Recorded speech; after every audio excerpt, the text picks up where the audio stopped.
Reforço chegando à cidade do Rio de Janeiro para assinar com o Flamengo. Vamos bater um papo aí sobre o goleiro Santos, que está na alça de mira de grande clube do futebol brasileiro. Atualização de Samir, possível saída do Vidal. Vamos falar sobre o jogo de ontem. Todo mundo alegre, né, meu querido? Então dá aquela moral. Se inscreve no canal, o botão aqui embaixo, inscrever-se, clica aí, se inscreve, aciona o sino da notificação e deixa o teu like, porque é mas muito importante para o nosso crescimento. Belezinha? Tranquilão? Também comigo, rubro-negro. Vamos às notícias do Flamengo, meu querido. E rapaziada, todo mundo alegre, todo mundo feliz com essa vitória do Flamengo ontem, né? E todo mundo feliz também com o Bruno Henrique. Que coisa emocionante aquele gol do Bruno Henrique de cabeça, aquele passe do Gerson, os jogadores indo ali abraçar o Bruno Henrique de forma espontânea, sabe? Sem ser uma parada forçada, uma coisa que, pô, os caras estão ali realmente porque gostam muito dele, ele passou por um período difícil, um ano praticamente parado, e ele foi lá, mete aquele golaço assim, forma de falar, né, rapaziada? De cabeça, mostrando a impulsão, mostrando que tem sim capacidade física para seguir nesse time do Flamengo. Aos 32 anos, o BH tem 101 partidas com o Flamengo, 43 gols marcados, 19 assistências e uma nota de 7.09 no aplicativo SofaScore. É o jogador com mais gols de cabeça no Brasileiro de 2019, com 13 gols. Na verdade, é o jogador com mais gols de cabeça desde o Campeonato Brasileiro de 2019, com 13 gols de cabeça. A impulsão do BH, o negócio é assim realmente absurdo. Parece que ele para no ar, né? Ele joga a bola pra ele e pá! Né? Ele dá uma parada no ar, que é um negócio realmente impressionante. E, gente, é o seguinte, Pedrão, Flamengo, tomou pressão do Grêmio. Como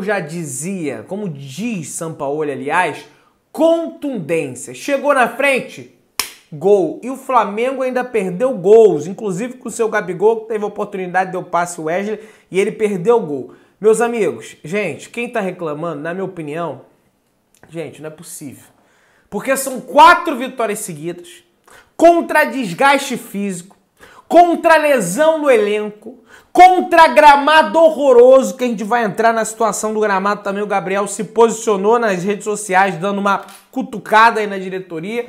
Adversários fortíssimos que o Flamengo pegou. O Flamengo pegou Fluminense, Racing, teve um clássico contra o Vasco, que foi 4, é verdade, mas continua sendo um clássico. Pegou o Grêmio. Então, assim, são 10 jogos de invencibilidade, nação. 10 jogos de invencibilidade contra tudo e contra todos. 4 partidas em 11 dias. Ou então, se você quiser comparar, 3 partidas em 7 dias, 6 dias. 4 vitórias, 11 gols feitos e 2 gols sofridos. Vocês têm noção disso, gente? Vocês têm noção disso, que o Flamengo nos últimos 4 jogos venceu 4, fez 11 gols e tomou 2? É um negócio absurdo. Vindo de uma goleada no Vasco, vindo de meter 3 no Grêmio, que vinha tendo uma ascensão no Campeonato Brasileiro. Então isso tem que ser destacado, rapaz. Não cai nessa falácia da mídia aí, de que, porque o Flamengo jogou mal. Jogou mal o Flamengo. E o Palmeiras jogou bem contra o São Paulo. Jogou muito bem. Mas venceu, tá lá 2-0 o Palmeiras. A imprensa, não, porque esse time do Palmeiras é um time muito forte mentalmente. Aí você vai pegar os dados do jogo. O São Paulo teve 26 finalizações contra 10 do Palmeiras. O Grêmio teve 25 contra 14. Mas aí a imprensa pega e só destaca a parte do Grêmio e Flamengo. Não, porque foi injusto. O Grêmio teve 25 finalizações, o Flamengo 14 e o Flamengo venceu. Mas lá do outro lado da Dutra, eles não destacam isso para falar do Palmeiras, que o São Paulo meteu 26 finalizações, o Everton defendendo horrores e eles não falam nada. Porque o time sabe sofrer, o time sabe se defender, o poder mental de Abel Ferreira todo desequilibrado, querendo bater no Caleri, uma situação louca, mas isso não tem narrativa, só tem narrativa pro lado do Flamengo. Então, gente, ó, pensem nesse tipo de situação e não caiam nessa ladainha, sobretudo da imprensa paulista, tá? E outra coisa, eu não sou contra a mulher narrando, eu não sou contra nada disso, porque eu vou fazer uma crítica aqui agora, que aí vai vir um monte de gente aqui, Pedrão, você é machista, Pedrão poderia ser homem, poderia ser o que for. Agora, a narradora Renata Silveira, durante o jogo de ontem do Flamengo, fez questão de ficar o tempo todo, porque bateu na mão do jogador do Flamengo. Olha lá, a bola bateu na mão do jogador do Flamengo, bateu na mão, mas em nenhum momento, nenhum comentarista, nem ela própria, fez questão de destacar que a mão do Fabrício Bruno estava em posição natural, estava para baixo, estava colada ao corpo. Ninguém na transmissão fez questão, só fizeram questão de ficar fazendo ênfase nisso. Olha, a bola bateu na mão, a bola bateu na mão do Fabrício Bruno. Em nenhum momento, e eu culpo os comentaristas também que se absteram de dar a sua opinião. Ah, porque não tem mais a central da Pedro, Pedrão. Porra, mas eles não sabem a regra do jogo? Eles não assistem futebol pra falar que Renato, realmente foi mão, mas a mão dele tava colada ao corpo, então o árbitro não tinha que marcar nada. Ele não vê em futebol, parecia o Luiz Carlos Júnior, ela ontem. Porque o Luiz Carlos Júnior é a mesma coisa, ele faz isso com o Flamengo. Não é questão de ser mulher, é questão de que, cara, fica ali martelando, parece que foi um lance de pênalti, sendo que não foi. Você deve ter reparado isso também na transmissão. Mas vamos lá, gente. Ó, parabéns ao Davi Luiz. Jogou com raça ontem, se tacou de cabeça numa bola que o jogador do Grêmio vinha dando um chute, ele pulou de cabeça. É esse Davi Luiz que a gente quer ver em campo. Tirou uma bola quase em cima da linha que o Matheus Cunha, na minha visão, falhou, porque era a bola para ele encaixar. Ele chegou dando soco, jogou a bola no pé do jogador do Grêmio, o jogador do Grêmio chutou. Se não é o Davi Luiz tirando, era gol do Grêmio. Então, tem que destacar também essa situação do Davi Luiz. Mas vamos lá, gente. Mês de junho do Flamengo, são 4 jogos, 4 vitórias, nenhuma partida perdida, com 11 gols marcados e 2 gols sofridos. O Flamengo tem mais 3 jogos nesse mês de junho, agora tem a parada para a data FIFA, cerca mais ou menos de 10 dias aí sem jogos do Flamengo, vai ter jogos da seleção, né, de todas as seleções aí na data FIFA. O Flamengo, depois da data FIFA, enfrenta o Bragantino fora de casa, enfrenta o Santos fora de casa e tem a partida contra o Alcas dentro do Maracanã, última rodada da Copa Libertadores. O Flamengo tá aí praticamente classificado já na Libertadores. É uma partida, digamos assim, para o Flamengo fazer saldo, fazer gols, tentar, né, fazer o possível para ser o primeiro do grupo. A gente sabe que vai ser muito difícil, porque vai depender do empate, pelo menos, da equipe do Racing, mas tem que jogar com seriedade a última rodada da Libertadores. Flamengo é importante, gente, a pontuação, tá? Mesmo sendo segundo, porque nas quartas, na semi, você vai por pontuação, por classificação geral. Então, o Flamengo fazendo uma pontuação boa, né? De repente, nas quartas de final, define em casa, na semifinal, define em casa, enfim, vai defender aí da classificação do Flamengo, do número de pontos do Flamengo. O Flamengo pode alcançar no máximo 11 pontos na Libertadores. Vale lembrar que em 2019 o Flamengo passa em primeiro colocado do grupo com 10 pontos. E dessa vez o Flamengo pode se classificar com 11 pontos. Uma boa, aliás, pontuação, tá? Não uma boa pontuação, tá, gente? Corrigindo, uma pontuação razoável, era para ter sido muito melhor, sobretudo com o grupo que o Flamengo tinha com Alcas e Nublense, tá? O Gerson, na minha opinião, foi um dos melhores jogadores da partida de ontem, ele que entre todos os jogadores do Flamengo, desde a chegada do Sampaoli, o Gerson tem 4 assistências, 6 grandes chances criadas, 24 faltas sofridas, 19 passes decisivos, 20 dribles certos, 69 duelos ganhos e 7 participações em gols. O Joker, o nosso Coringa, vem se destacando bastante, até porque o Sampaoli sabe exatamente como extrair todo o futebol que o Gerson tem para oferecer. E nessa partida, sim, de ontem, ele jogou mais recuado ali como volante, ele vinha jogando aberto pela esquerda, mas pela mudança ali de sistema de jogo, ele jogou ontem como volante. Não é Coringa à toa, né? Joga tudo em tudo que é posição. Gente, os crias do Ninho do Urubu, Reinier e Lázaro estiveram presentes no Maracanã assistindo a vitória do Flamengo, rapaziada. Após uma visita do Lázaro junto com o João Gomes no Ninho do Urubu ontem, o Lázaro se fez presente, anteontem na verdade, o Lázaro se fez presente ontem no Maracanã para assistir essa partida do Flamengo ao lado do Reinier. E ó, o Gabigol largou o aço no Twitter, hein, rapaz?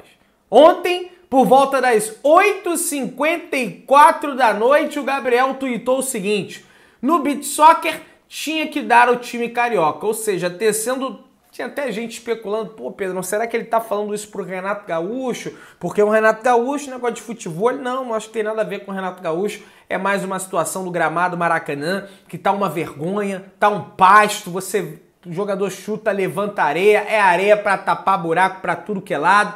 O Sampaoli, mais uma vez, foi à entrevista coletiva, criticou essa situação do gramado Maracanã, e aí cabe à diretoria do Flamengo tomar algum tipo de atitude, porque realmente isso prejudica demais, principalmente o futebol do Flamengo, que é um time que se propõe a ter a bola, troca de passe, né, trabalhar jogadas com triangulações, e com o gramado naquele estado, né, sair jogando, e com o gramado naquele estado realmente fica difícil. A Greenleaf, empresa responsável pelo gramado Maracanã, terá 10 dias, serão 10 dias para corrigir essa situação do gramado, e espero eu que corrijam, tá? Gente, ontem o Gabigol jogou apenas 45 minutos e o Flamengo publicou no Twitter o porquê disso ter acontecido. Não foi uma opção técnica do Sampaoli. Tá aqui, o atleta Gabi foi substituído por planejamento de atuar apenas 45 minutos em razão do retorno da lesão. Portanto, jogou 45 o Gabi, jogou 45 o Pedro. O Matheus França não foi relacionado para a partida porque apresentou dores no pubis, tá?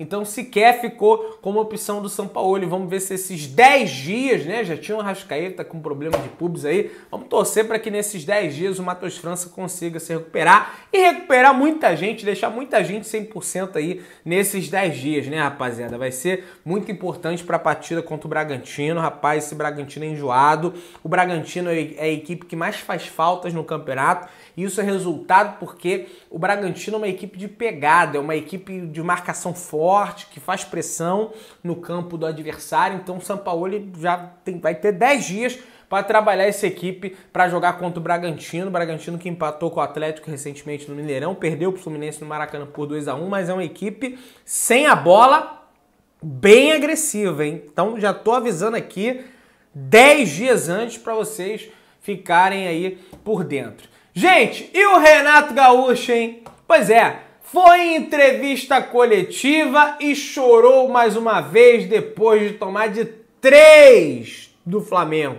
Olha aí, em termos de qualidade, você tem que colocar no papel a folha de pagamento do Flamengo e a folha de pagamento do Grêmio.